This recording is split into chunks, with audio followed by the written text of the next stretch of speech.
primeros recuerdos de infancia son en Maipú. En Maipú, ahí mis padres tuvieron su primera casa en una quinta con muchos animales, vacas, perros, caballos, chanchos, gallinas, pollo, árboles, fruta, jugar en el campo, mucha naturaleza. Eso fue como, es el primer recuerdo que yo tengo de la infancia, muy bonita, en realidad muy agradable, con muy gratos recuerdos.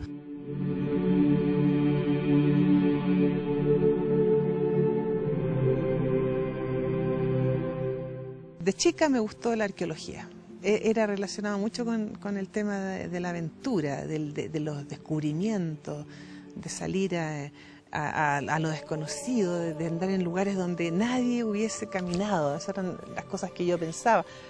Y me gustaba mucho la biología, me gustaba mucho el deporte, era siempre muy de actividades físicas. Donde yo vivía, todos los árboles que habían los subía y los bajaba por lo menos 20 veces en el año. Y la playa, nadar, el mar. Entonces toda mi vida en realidad estuvo muy relacionada con la naturaleza y también con lo intelectual, porque en mi casa había una biblioteca familiar, pero había una biblioteca y eso significaba que tenía yo acceso a leer lo que yo quisiera, lo que pasara por mis manos. Por supuesto que de repente pasaban cosas que estaban prohibidas y que me las quitaban, pero igual ya las había leído. Y cuando yo salí del liceo no existía la carrera de arqueología en Chile.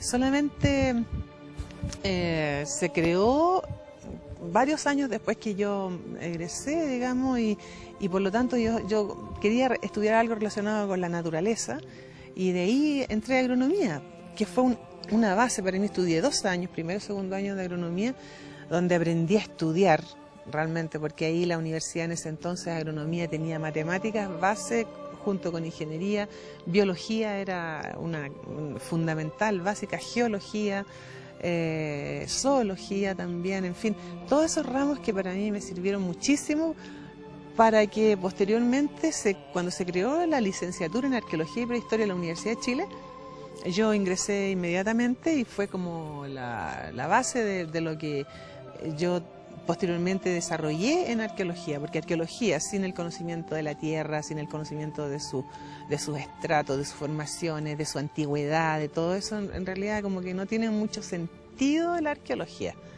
Cuando ya tuve que decidirme en un cambio de medio ambiente, porque yo necesitaba hacer una práctica, ya fuera en el sur, en el norte, en Isla Juan Fernández, en Isla de Pascua, en cualquier lugar de Chile donde trabajaban los profesores en aquel entonces.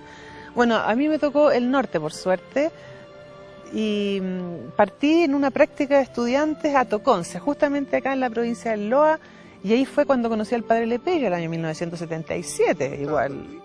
Yo ya estaba con mi hija, la Sandra tenía 6 años en ese entonces, y el 78 me vine a vivir al norte, con ella, sola, a Caspana.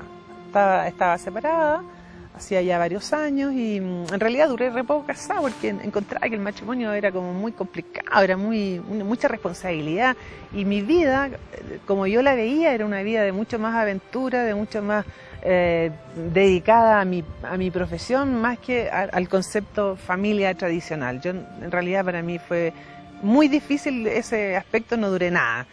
Llegué a una casita de piedra de Caspana a trabajar con un sacerdote maltés, George Sarrachino se llama él, que necesitaba una persona que fuera arqueólogo y que tuviese además capacidad de trabajar un cementerio y estudiar los huesos, los esqueletos de los individuos que se extraían de esas excavaciones. Estudié alrededor de 200 esqueletos. Bueno, pude decir más o menos cuál era la actividad, la expectativa de vida, las curvas de vida y de muerte también en las personas en esa población andina. En fin, fue un trabajo de 2 años en donde vivimos con mi hija en un lugar que era una casita de piedra con techo de paja, sin cocina, sin baño. El baño no era ni siquiera un pozo, sino que a la orilla de una quebrada, un acantilado, habían hecho una construcción donde habían un water, digamos, de madera, donde todo caía por la quebrada y era el water del pueblo. Entré a trabajar en enero de 1980 al Museo del Padre Gustavo Lepella, lo que me sirvió en realidad para conocerlo a él y valorar en su verdadera dimensión a este gran personaje de la arqueología chilena y de la Iglesia Católica que hizo una labor increíble en todos esos aspectos. Él era un personaje, era un hombre muy especial, era un tipo con mucha fuerza, era un tipo muy inteligente, era un tipo muy amable, era un tipo muy generoso, era un hombre que realmente, yo te digo, a mí me impactó como, yo creo que la persona que más me ha impactado en lo que yo he conocido de arqueólogos y profesionales de este tema. Y él me mostró su museo, me guió por todo su museo. Yo tuve el privilegio de que él me guiara por su museo, me mostrara toda su colección y me invitara a trabajar con él cuando yo terminara. Bueno, a mí me han tocado cosas bastante especiales en realidad, como por ejemplo la aldea de Tulor.